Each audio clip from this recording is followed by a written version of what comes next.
साथ मैंने वो गाना किया था, नथिया अरे नथिया अरे नथिया नथिया हरे नथिया हरे नथिया। और अगर आप लोग की इच्छा होगी तो आप लोग भी आ सकते हैं। नीलम जी थोड़ी कल की तुम लोग बैठल रही हो, यो लोग आए लोग तो अच्छा लगी। मानी हाई फ्रंट हमने के अभी बानी जा, ये लोग रहे लोग तो है न्यू बैक साइड से। माही मनीषा जी मंच पे आ जाए। काजल राज जी, माही मनीषा जी। तो कहवा बीता के यही लोग रतिया है रास्ता हर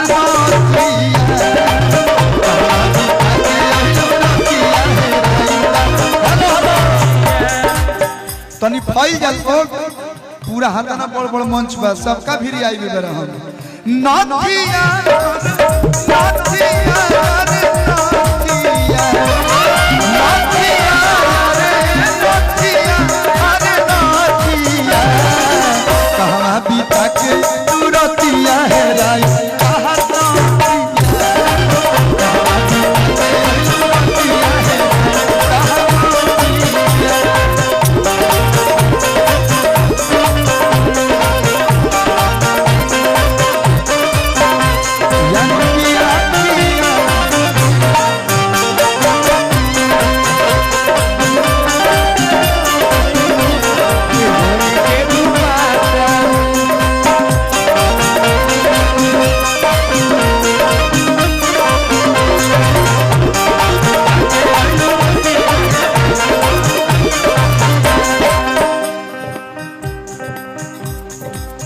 नथिया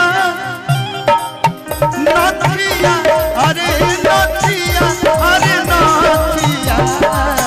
भैया इतना बढ़िया लोग डांस करता लोग, तो ये लोग के देख के हमरो तनी मनी शरीर में एनर्जी आ। हेलो हम तनी मनी डांस कर दिखा भैया।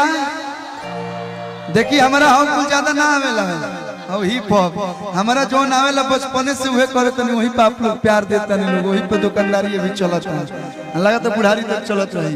तो कहवा बीता के पहिलू रतिया है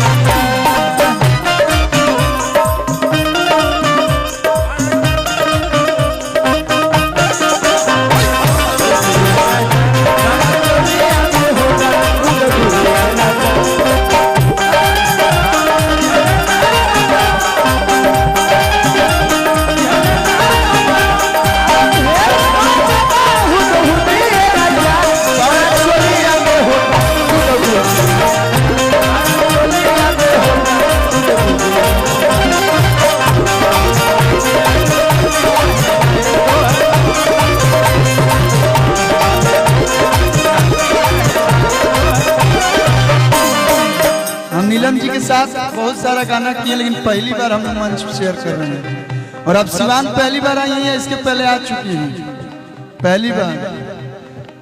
इधर देख लीजिए एक बार, इधर हमारे सब भाई लोग हैं तो हाथ हिला दीजिए। अगर आप ज्यादा खुश हो तो फ्लाइंग किस भी देंगे तो लोग एक्सेप्ट कर सकते हैं का भैया। वैसे भी आजकल कौन 2 वीक चल रहा है वैलेंटाइन डे। हेलो हमने और वैलेंटाइन डे ना होला नहीं तो लेके घूमब तो आज कौन डे हो? हक दे किस डे है आज? कौन डे है?